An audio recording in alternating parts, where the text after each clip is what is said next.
Hey, mindful parents, it's Christine here, and I wanted to talk about two questions I received for Q&A day that were really excellent for all ages.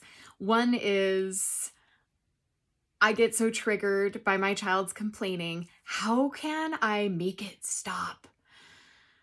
And this is a great question. I have a 7-year-old and a 9-year-old, but we see the same version of complaining behaviors in very young children as well. So love to frame complaining in two different ways. So there's complaining and then there's self-advocacy. The way that we want our kiddos to advocate for themselves when they have a need that's not being met. The complaining is happening because there's a need or a frustration or a disappointment going on for them.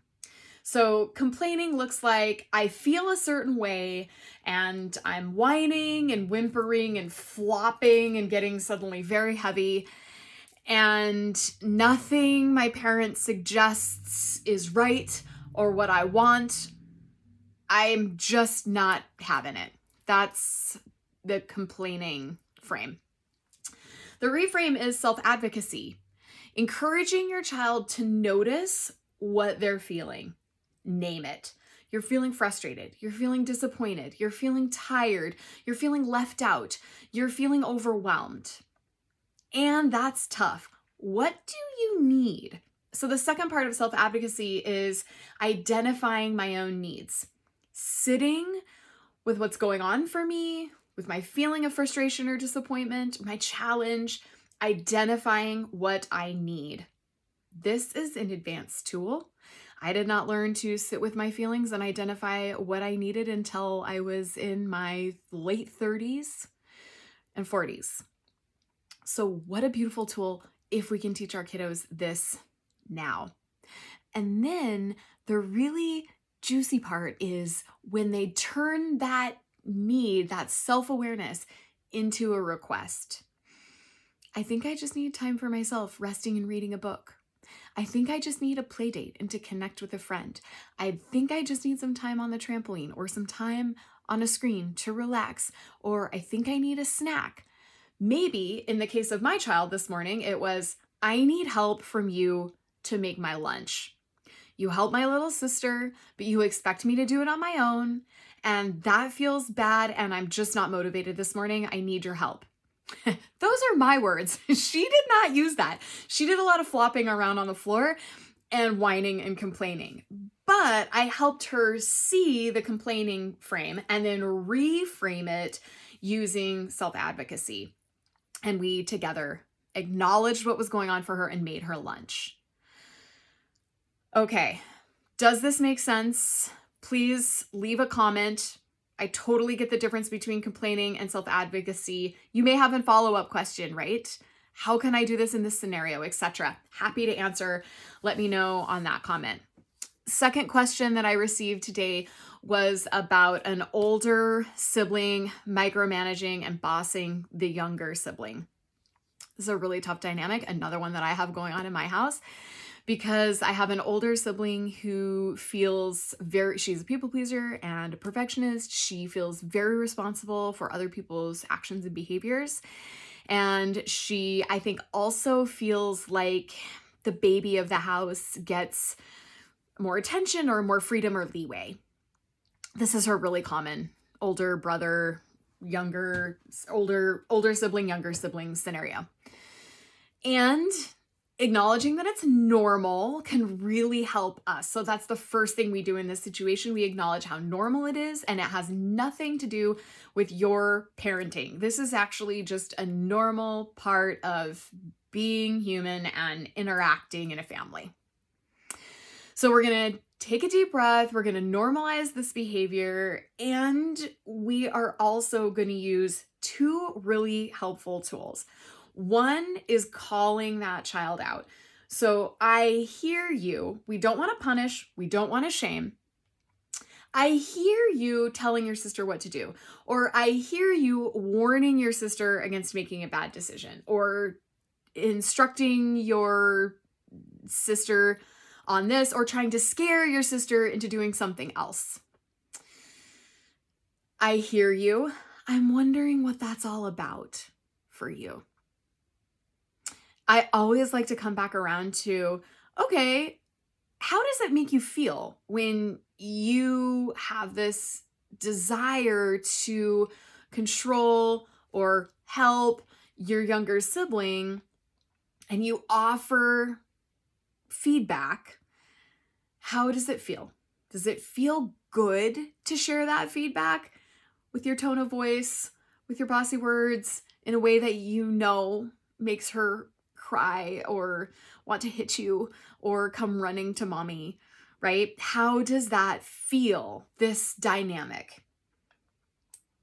So one tool is the call out. And again, it's not a shaming or a punishing. It's a, I hear you saying this.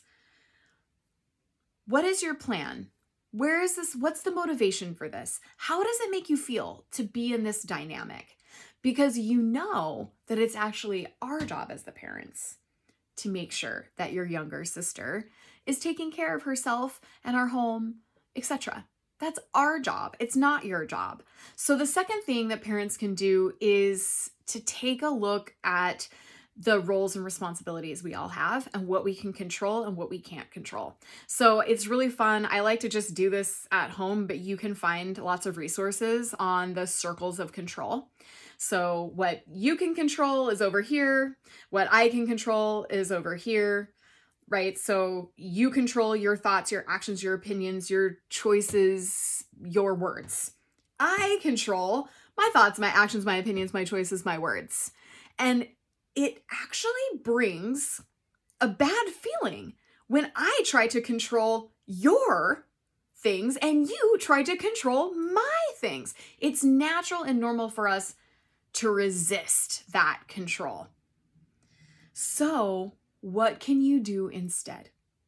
Right? That's what a child needs to hear. It's not helpful to try to control. And when you're feeling bothered by your sister's behaviors, actions, opinions, words, etc., what can you do? So understanding the circles of control and then following up with a question, great, what can we do? Here's the thing. The sibling relationship is a microcosm for what you're going to see later on in life, right? So we're going to use this as a jumping off point for noticing when our friends at school, when our teachers, when our coworkers, when our in-laws, when all of the things and all of the players and the stakeholders are doing or saying or acting in ways that are out of our control. We're going to remember the lessons that we learned as a sibling. When I'm struggling with someone else's behaviors and they are not in my control, I can read a book, take a deep breath, go to my room and scream, take a walk, jump on the trampoline, pet my cat, do all of these things, right? You need to come up with that list with your child, right? The self-soothing and reassuring myself, self-validation list of actions that your child can take when they're feeling frustrated about what they can't control. That's a life skill. Again, a life skill I wish I'd learned a lot sooner in life. And that's such a beautiful note to end on. Thank you for doing the work now to end unhelpful cycles and help your kiddos tune into what's going on deep within them so that they can be empowered, feel safe, and walk through this world with a healthy mindset, boundaries, framing, etc. I hope this has been really helpful for you today. I love getting questions on Q&A day. So if you have any, submit them and we'll check them out next week. I'll pick another 2 or 3 to talk about. Again, leave comments, questions, concerns, etc. Give me scenarios. I love talking about specific cases with families. So please do share and just know how much I appreciate you. Thank you so much for sharing this Q&A with friends who might find it interesting. I appreciate it.